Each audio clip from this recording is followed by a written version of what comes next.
वासुदेवाय कृष्णाय वासुदेवाय हरे परमात्मने प्रणतः क्लेशनाशाय गोविन्दाय नमो नमः। नमः परमहंसास्वादितचरणकमलचिन्मकरन्दाय भक्तजनमानसनिवासाय श्रीरामचन्द्राय वागीशायस्य वदने लक्ष्मीर्यस्य च वक्ष्यसि यस्यास्ते हृदये संवित् तं नृसिंहमहं भजे। गुरुर्ब्रह्मा गुरुर्विष्णुर्गुरुर्देवो महेश्वरः गुरुसाक्षात् परब्रह्म तस्मै श्री गुरवे नमः। भगवत चरण कमलानुरागी सभी आत्मीय प्रिय प्रभु प्रेमीजन, स्वाध्याय परिवार के सभी आदरणीय प्रियजन स्वजन, आप सभी को मेरा प्रणाम वंदन। राधे राधे, जय श्री कृष्ण। प्रभु की मंगलमयी कृपा से हम सभी भाग्यशाली हैं कि भगवान की कृपामयी वाणी का प्रसाद, महापुरुषों के वाणी का आश्रय लेकर, उनके चिंतन का आश्रय लेकर हम लोग लाभ उठा रहे हैं। भगवान की दिव्य गीता वाणी की सरिता में निमज्जन करने का सद्भाग्य प्राप्त कर रहे हैं।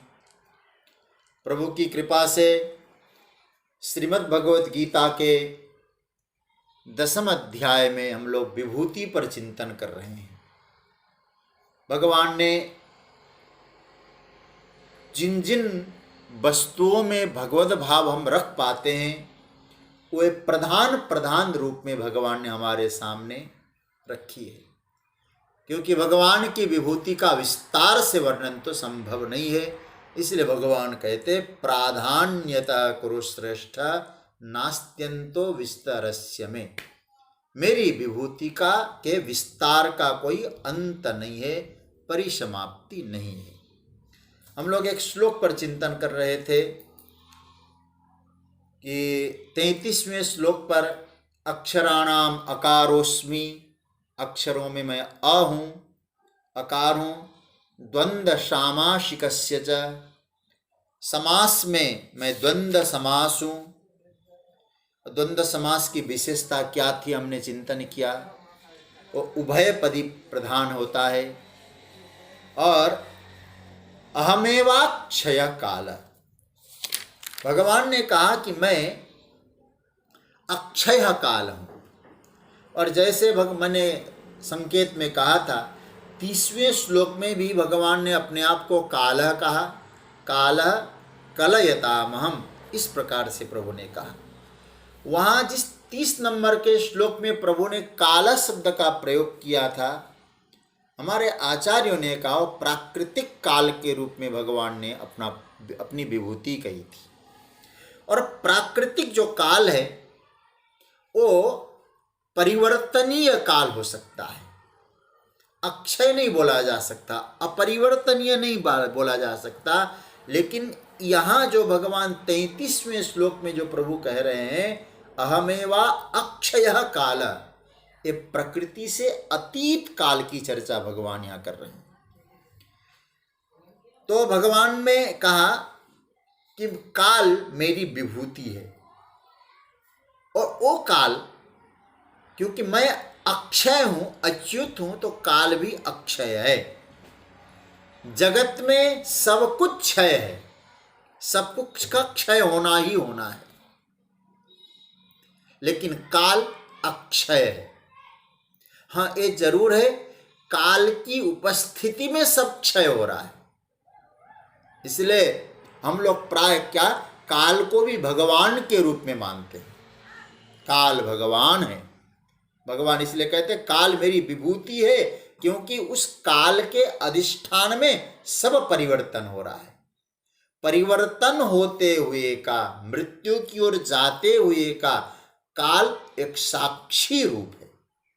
हमारे पूर्वजों को जाते हुए देखा, पूर्वजों को आते हुए देखा, हमको भी आते हुए समय ने देखा और हमको भी जाते हुए समय देखता है। बस समय न आने वालों को कहता है तुम आओ, न जाने वालों को कहता है तुम जाओ। भगवान कहते काल की तरह मैं अक्षय हूँ, अन्यथा संसार में सब कुछ जो आया वो क्षय हुआ ही हुआ। भले नाम अक्षय रख दें आप, वो अक्षय भी जाएगा। रावण ने अपने बेटे का नाम अक्षय रखा तो अक्षय का भी क्षय हो जाता है। भले हम नाम का कुछ भी उपयोग करें, संसार की तो अमरचंद यदि नाम है, अमरनाथ नाम है, उसकी भी अर्थी उड़ती है। और यदि कोई असरफी लाल है, समय आने पर शायद उसको भी भिक्षुक बनना पड़ सकता है। तो कहने का अर्थ यह है, नाम बदलने से शरीर के जो धर्म है, प्रकृति के जो धर्म है, वो बदलते नहीं है। नाम बदल दो उसको, जो प्राकृतिक गुण है उसमें रहेंगे। और उसमें अप्राकृतिक यदि कोई चीज है, प्रकृति से अतीत चीज है, उन प्रकृति में परिवर्तनीय तत्व में वो अपरिवर्तनीय तत्व है, उसी का नाम है काल। भगवान कहते अहमेवाक्षय काल। आज मैं इस श्लोक पर चिंतन कर रहा था, मुझे कई खोजने का मन होता है, कोई चीज खोजूं इस विषय पे। तो इसी श्लोक पर चिंतन खोजते खोजते मुझे एक बहुत बढ़िया एक सूत्र मिला। एटम बम के जो जिन्होंने एटम बम बनाया उनका नाम था रॉबर्ट ओपेनहाइमर। रॉबर्ट ओपेनहाइमर वो गीता के एक श्लोक का उन्होंने अपने उस एटम बम बनाते समय उस श्लोक का उदाहरण दिया है। मुझे तो बड़ा आश्चर्य हुआ इसको देखकर। आप इंटरनेट पर उपलब्ध है, आप खोज सकते हैं इसको। कई लोगों ने इस पर ट्वीट भी किया, उस पर बहुत अच्छा है। तो उसमें आया, कौन सा श्लोक है? 11वें अध्याय का 32वां श्लोक है। आपके पास छोटी सी गीता है ना, आप जरा देख लें। 11वें अध्याय का जो 32वां श्लोक है, वह भगवान अपने आप को परिचय के रूप में क्या दे रहे हैं, उसी के आधार पर एटम बम को खोज करने की एक प्रेरणा मिली। मतलब रॉबर्ट ओपेनहाइमर क्या है उसमें? कालोस्मि लोकक्षयकृत प्रवृत्तो लोकान समाहर्तुमिह प्रवृत्तः ऋतेपि त्वां न भविष्यन्ति काले एव स्थिता प्रत्यनिकेषु योधा। ये श्लोक है, उसमें भगवान ने अपना परिचय काल के रूप में दिया है। इसलिए आप जरा ध्यान दें, कालोस्मि। अर्जुन ने पूछा आप हैं कौन? तब भगवान ने अपना परिचय दिया, कालोस्मि लोकक्षय कृत। तो भगवान काल के रूप में। तो इसलिए भगवान कहते मेरी साक्षी में, मेरी उपस्थिति में सब कुछ है, मैं समय हूं। आप लोग वो महाभारत वाला सीरियल देखते थे होंगे ना, देखे होंगे पिछले लॉकडाउन में। तो काफी लोगों ने उसका आनंद लिया। और उसमें पहले बोलता था ना, मैं समय हूं, घूमता रहता था एक चक्र सा। भगवान कहते बस ये है, इस समय के चक्र में सब घूम रहा है। इसलिए हम लोग भी कभी कभी क्या बोलते हैं, भैया ये सब समय का चक्कर है जी, ऐसा बोलते हैं, समय का चक्कर। इसलिए आपने ध्यान दिया होगा, काल नेमी, काल मतलब समय, नेमी मतलब चक्र। ये जो काल नेमी है ना, ये समय का चक्र है, घूमता रहता है। और उस काल नेमी और हनुमान जी के रास्ते को भी रोकना चाहता है। कभी कभी वो समय हमारे रास्ते को रोकता है, लेकिन हनुमान जी तो महाकाल के अवतार है, तो रोक नहीं पा। कहने का अर्थ यह है, मैं इस पर विस्तार में नहीं जाऊंगा। भगवान कहते हैं अर्जुन, मैं अक्षय काल हूं, मेरा क्षय नहीं होता है, बाकी सब काल कवलित हो जाते हैं। ये भाव है। इसकी हम चर्चा कर चुके थे अब अंतिम बात भगवान कह रहे, ये बड़ा सुंदर, इस पर वेदांत में बहुत सुंदर इसकी चर्चा है। क्या आया? अहमेवाक्षय काल, मैं ही अक्षय काल हूं, और अंत में कहा धाता हम विश्वतो मुख। भगवान कहते हैं कि अर्जुन, मैं धाता हूं, संपूर्ण विश्व को धारण करने वाला मैं, मेरे चारों ओर विश्वतोमुख, मुख है मतलब मैं विराट हूं, मैं धाता हूं। और जगतगुरु शंकराचार्य भगवान ने इस धाता शब्द का बहुत अच्छा अर्थ किया, और मधुसूदन सरस्वती ने भी यही अर्थ निकाला। धातारम, विधातारम, कर्म फल विभक्तारम, ऐसा अर्थ किया है। धाता का अर्थ क्या किया? विधाता। कैसा विधाता? बोले कर्म फल के विभाग करने वाला, वो विधाता। थोड़ा सा समझना यहाँ। अर्जुन, मैं धाता हूं, धाता मतलब हुआ कर्म फल का विधाता हूं, सभी को कर्म फल बांटने वाला। अब थोड़ा सा समझना, इस पर वेदांत के अनुसार थोड़ा समझने की आवश्यकता है। सज्जनों, कर्म प्रभु में अधिष्ठित होकर फल के रूप में परिणत होते हैं। वेदांत का एक सिद्धांत है, कर्म स्वयं काल भगवान की कृपा से फलाकार के रूप में परिणत होते हैं। कर्म, स्वयं कर्म, इसमें भगवान को नहीं लाया है। काल भगवान की कृपा से, मतलब काल भगवान की अधिष्ठान में, परमात्मा के अधिष्ठान में। कैसे? इसको थोड़ा सा समझना पड़ेगा। देखिए, उस कर्म में कर्ता का भाव, देश, काल, मात्रा, स्थिति, परिस्थिति, ये सब क्या है? मतलब उसमें बीज रूप में रहते हैं, और फिर भूमि प्राप्त होता है तो फल रूप में परिणत होते हैं। कैसे? तो कहते फल रूपेण परिणमते, फल रूप में परिणत होते हैं। इसलिए आप विधाता को थोड़ा सा समझना। जो भगवान कहते धाता हम विश्वतो मुखा, मैं जगत का धाता हूं, विधाता हूं, कर्म फल को विभाग करने वाला। ऐसा जब भगवान कहते, इस पंक्ति को गंभीरता से समझेंगे नहीं तो धाता शब्द हम लोग दूसरे अर्थ में भी ले लेंगे। इसमें परमात्मा ने क्या किया भाई? कहते कर्म फल विभक्तारम भगवान है क्या? इसको ऐसे समझना, इसमें भगवान ने, अद्वितीय चेतन ने कुछ भी नहीं किया। केवल कर्म परमात्मा पर आश्रित रहा, प्रभु पर अधिष्ठित रहा, भगवान की अधिष्ठान सत्ता में हमारा कर्म रहा।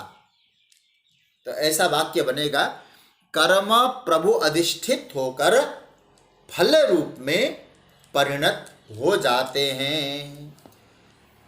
भगवान में कोई दातृत्व नहीं है। दातृत्व मतलब दातापन नहीं है, कर्तापन नहीं है। निर्विकार चेतन में कर्तापन, दातापन ये रखना, ये छोटी बुद्धि का काम है, कोई प्रश्न ही नहीं है।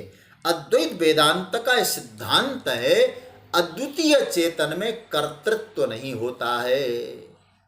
तो फिर धाता हम भगवान क्यों कह रहे हैं अपने आप को? देखिए, इसे समझने में थोड़ा समय लग सकता है, लेकिन समझने की हम लोग कोशिश करेंगे। देखिए, स्थूल बुद्धि से तो ऐसा लगता है जैसा हम लेते हैं देते हैं, वैसे भगवान भी लेता होगा और देता होगा, उसी का नाम विधाता होता होगा। यदि ऐसा अर्थ हम लोग करने लगेंगे तो आपको फिर सोचना पड़ेगा, कई प्रकार के तर्क निकलेंगे। तो भगवान में तो इतने लोगों के कर्म का हिसाब किताब रखना कितनी मुश्किल काम होगी, बहुत समस्या आ जाएगी। कहीं ना कहीं इस प्रकार की व्यवस्था बना के, कहीं गंभीरता में, कहीं छोटे रूप में, स्थूल बुद्धि में भगवान को व्यक्ति तो नहीं बनाते हम। भगवान बहुत स्पष्ट शब्द में बोलते हैं, ध्यान से सुनिएगा। हम लोग जब गीता के 5वां अध्याय पढ़ रहे थे, आप लोगों ने ध्यान दिया होगा, उसमें 14वां श्लोक, मुझे जहाँ तक लगता है ठाकुर जी की कृपा से इसका विस्तार से चर्चा हमने की है, शायद विस्तार से चर्चा हुई है। आप इसको देख लें जरा, भगवान क्या कहते हैं। 14वां श्लोक, न कर्तृत्वम न कर्माणि लोकस्य सृजति प्रभो न कर्म फल संयोगम स्वभावस्तु प्रवर्तते। देखिए, भगवान कहते हैं मैं कर्म में, न कर्तृत्व मुझ में है, न कर्म का संयोग मैं बनाता हूं, ये सब अपना अपना स्वभाव होता है। कर्म फल का संयोग परमात्मा बनाता नहीं है, तो विधाता बना कैसे फिर होता क्या है, हम लोग देह में इतने आसक्त होते हैं ना, तो दूसरे को भी तद्रूप समझने लगते हैं, देह रूप समझने लगते हैं। तो भगवान को भी हमने शरीर के स्तर पर ही समझा। देखिए, अद्वितीय चेतन में हम लोग कर्तृत्व का आरोप तो कर ही नहीं सकते, गीता का सिद्धांत के खिलाफ चला जाएगा, वेदांत के सिद्धांत के खिलाफ चला जाएगा। मैं एक दृष्टांत से समझाऊं। जैसे कोई बीज है, हमने खेत में बो दिया, डाल दिया खेत में, अब धरती में जाकर उस बीज की क्षमता के अनुसार अंकुर का आकार वो बीज ले लेता है, अंकुरित होने लगता है। अर्थात अब आप धर्म समझना, वो बीज है, उस बीज का धरती और बीज का जो संबंध है, धरती क्या बनी, बोले उस बीज का आश्रय स्थल बनी। ये मानते हैं कि बीज धरती न होती तो बीज से अंकुरित नहीं होता। मतलब ये समझ लीजिएगा, उस बीज के लिए धरती अधिष्ठान बनी। आप 18वें अध्याय में हम लोग जाएंगे ना, तो वहां चर्चा आएगी, अधिष्ठानम तथा कर्ता, पहला अधिष्ठान शब्द आया है।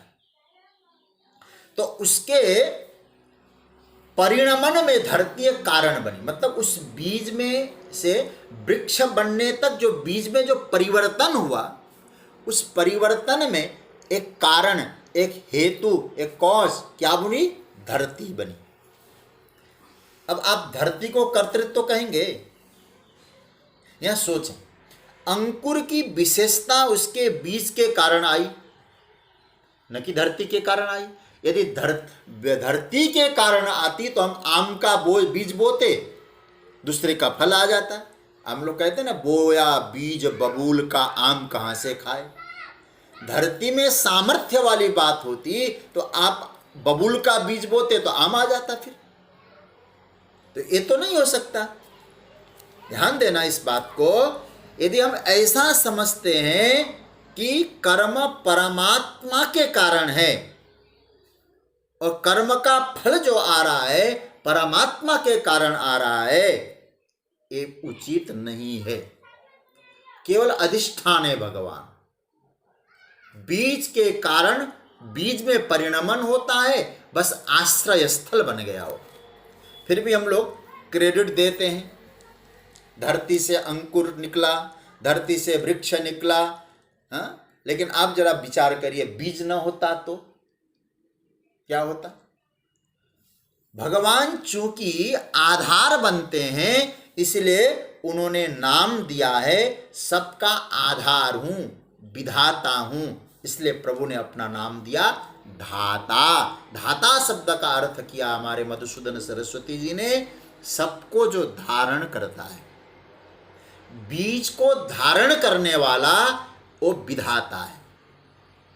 तो धारण उसने किया, मतलब उसके अधिष्ठान सत्ता में ही सब कुछ होता है। परिणमन जो होता है बीज में होता है, तो उसका धाता नाम। इससे अब बात हम लोग समझ सकते हैं हम लोग कि हमारे कर्मों को एक निश्चित फल का आकार लेने में, चूंकि बीच में कोई है नहीं, इसीलिए उसको कोई घटाने बढ़ाने वाला भी नहीं है, रिश्वतबाजी भी नहीं है, परिवर्तन करने वाला भी कोई नहीं है। तो इसका मतलब ये हुआ कि उस अधिष्ठान जो सत्ता है वो आश्रय देता है, विधाता बनता है, और परिणमन बीज में होता है। ये प्रक्रिया बड़ी जटिल है।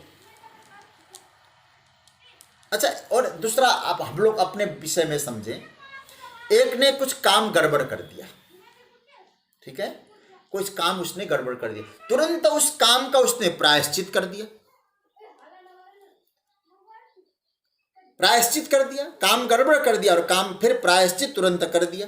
अब क्या हुआ, उसने उस धरती पर दो दो बीज डाल दिए।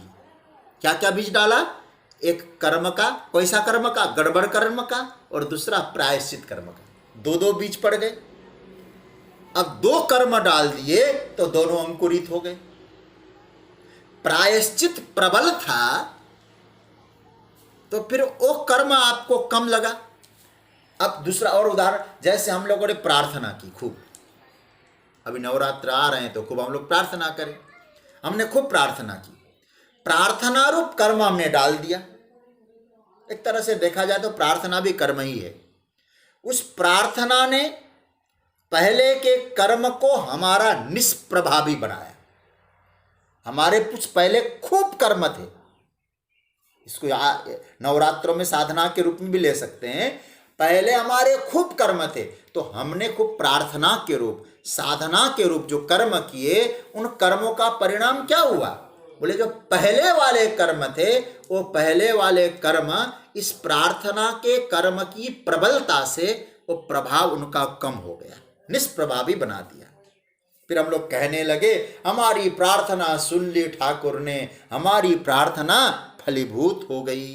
बिल्कुल सही, सही है, पर याद रखिएगा आपकी प्रार्थना की स्थिति पूर्ववत कर्म की अपेक्षाकृत श्रेष्ठ थी, इसलिए पूर्ववत कर्म आपके जीवन में प्रभावशाली नहीं हुआ।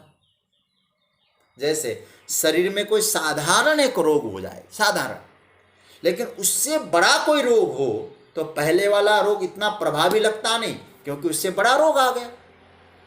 तो कहने का अर्थ यह है कि हमारी साधना यदि बहुत दिव्य है तो पूर्वकृत कर्म यदि हमारे में है तो वो प्रभावशाली नहीं होते उस आनंद के सामने, उस साधना के सामने, उस प्रार्थना के सामने।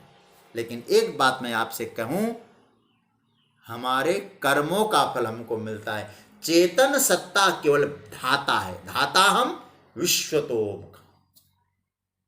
चेतन में कुछ नहीं है, वह विकारी नहीं है, उनमें कर्तृत्व नहीं है,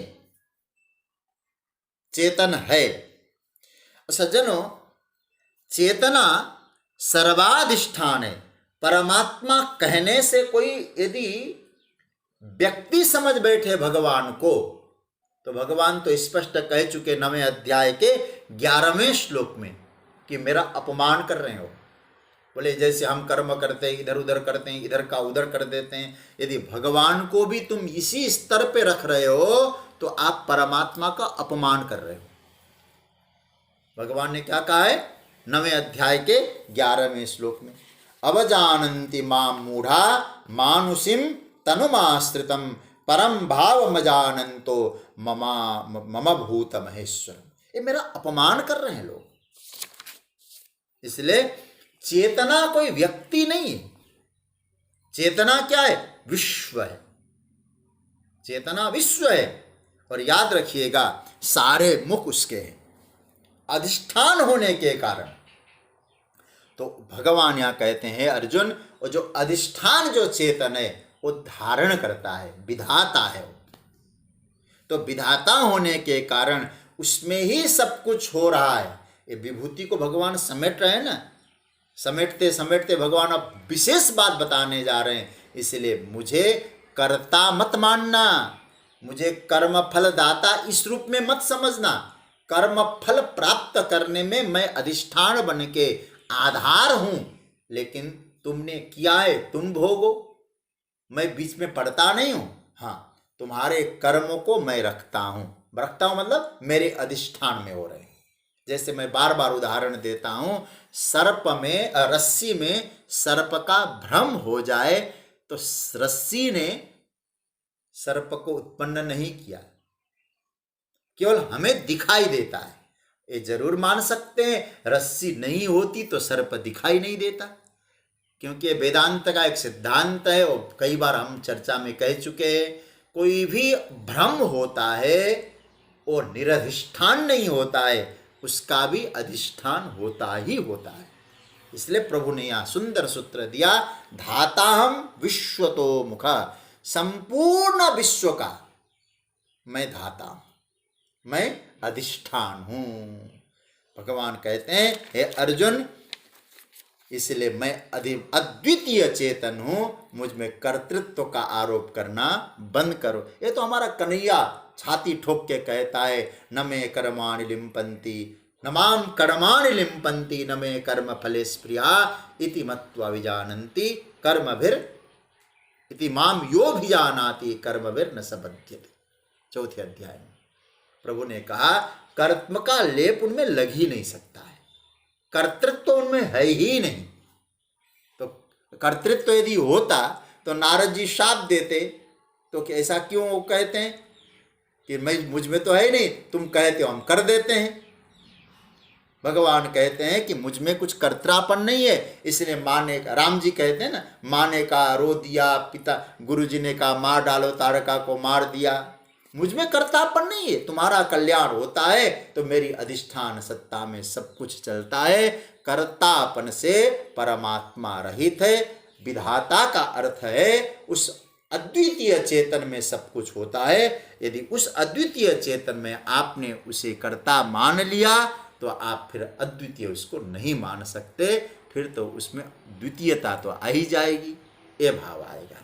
तो यहाँ एक सूत्र में अक्षराणाम अकारोस्मि, अक्षरों में अकार हूँ, समासों में द्वंद्व हूँ, मैं अक्षय काल हूँ, और अंत में कह दिया धाता हम विश्वतो मुख, संपूर्ण जगत का मैं धाता हूँ।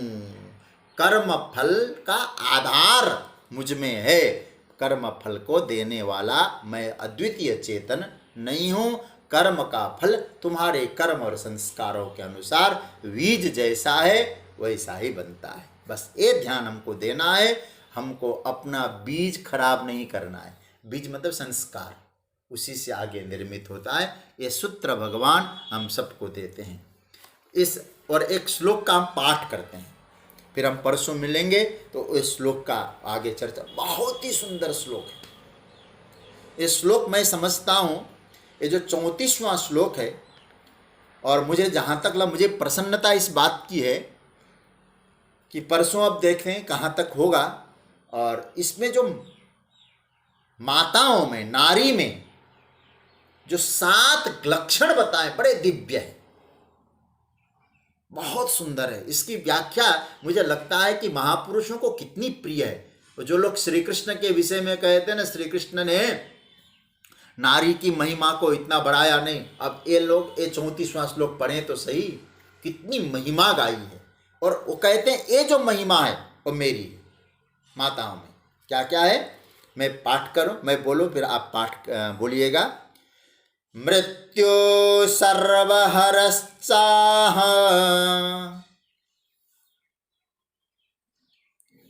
मुद्भवश्च भविष्यताम् कीर्तिः श्रीवाक्य नारीणाम् स्मृतिर्मेधा धृति क्षमा। इसका अर्थ देख लें। अहम सर्वहर मृत्यु च भविष्यताम उद्भव च नारीणाम कीर्ति श्री वाक् स्मृति मेधा धृति क्षमा अहम। भगवान कहते अहम सर्वहर मृत्यु, मैं सबका हरण करने वाला तत्व मृत्यु हूँ, मौत हूँ, सबको हरण करता हूं मैं। और आगे क्या कहते हैं, च मतलब और, भविष्यताम उद्भव, जो है उनको नाश करने का हेतु हूं, और आने वाला जो पैदा होंगे आने वाले समय में उन वस्तुओं का भी मैं कारण हूं। पैदा करने में, पैदा होने वाली वस्तुओं का मैं कारण हूँ, हेतु हूँ। च मतलब और, नारीणाम और नारी जाति में मैं कुछ गुण हूँ। कौन कौन से गुण है? कीर्ति, श्री, वाक, स्मृति, मेधा, धृति, क्षमा। क्या बढ़िया भाव है। क्या क्या है महाराज आप? नारियों में कीर्ति हूँ, नारियों में स्त्री हूँ, नारियों में वाक हूँ, मतलब वाक मतलब वाणी हूँ, नारियों में स्मृतिमय हूँ, और नारियों में मेधामय हूँ, नारियों में धृति धैर्यमय हूँ, और नारियों में क्षमा भी मैं हूँ। तो कितनी बात आ गई नारियों में? कीर्ति, श्री, वाक, वाक मतलब वाणी, स्मृति, मेधा, धृति, धैर्य, क्षमा। ये 7 गुण है नारियों में। तो माताओं की महिमा जो ठाकुर जी ने गाई है, उनमें जो 7 गुण है, जिन माताओं में 7 गुण दिखाई दे तो समझ लेना वो मेरी विभूति है। अब ये मुझे लगता है कि नवदुर्गा में ठाकुर जी ने हमको एक विषय भी दे दिया है, एक दिन हम लोग चिंतन कर सकते हैं, और बहुत सुंदर विषय है, उस पर हम लोग चर्चा करेंगे। कल अवकाश रहेगा। और इस बार का आपको एक प्रश्न मैं दे रहा हूँ, आप लोग ध्यान से इसको सुनिए।